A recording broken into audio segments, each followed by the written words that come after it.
Hello everyone, গতকাল গিয়েছিলাম সংক্রান্তি বাজার দেখার জন্য, কিন্তু সেখানে এত যে মানুষ ছিল সেটা ভাবিনি।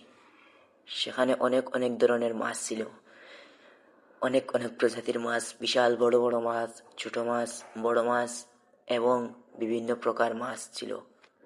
সেখানে অনেক ধরনের মাছ দেখার পর হঠাৎ সামনে পড়ল কাতলা মাছ, তারপর দেখলাম বোয়াল মাছ, তারপর আরো অনেক অনেক ধরনের মাছ দেখলাম, যেগুলো দেখতেও ভীষণ ভালো লাগেছিল এন্ড মাছগুলো দেখতেও অনেক সুন্দর লাগেছিল।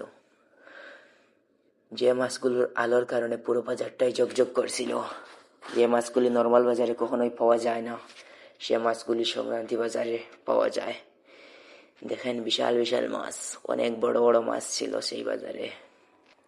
আমাদের এসওয়াইএল টিমের 3 জন সদস্য গিয়েছিলাম সংক্রান্তি বাজার দেখার জন্য। তারপর সেখানে গিয়ে যে এত এত বড় বড় মাছ দেখবো সেটা আগে কখনো ভাবিনি।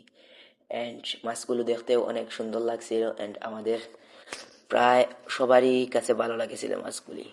এরকম মাছ যদি প্রতি বাজারে দেখা যেত তাহলে কতই না ভালো লাগতো, কিন্তু আফসোস এরকম মাছ একমাত্র সংক্রান্তি বাজারের মধ্যে পাওয়া যায়, যেটা প্রতি বছরের মধ্যে একবার হয়।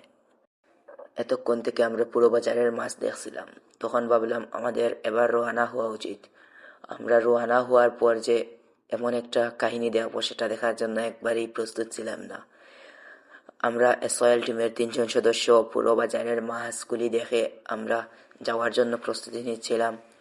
তখন হঠাৎ আমাদের চোখের সামনে পড়ে বাজারের ছোট্ট ছোট্ট মাছ, যেগুলো দেখতে অনেক ভালো লাগেছিল অ্যান্ড আমাদের চোখের সামনে পড়ে চিংড়ি মাছ, অনেক বড় বড় সামুদ্রিক চিংড়ি মাছ। এতক্ষণ আমাদের সাথে থাকার জন্য ধন্যবাদ।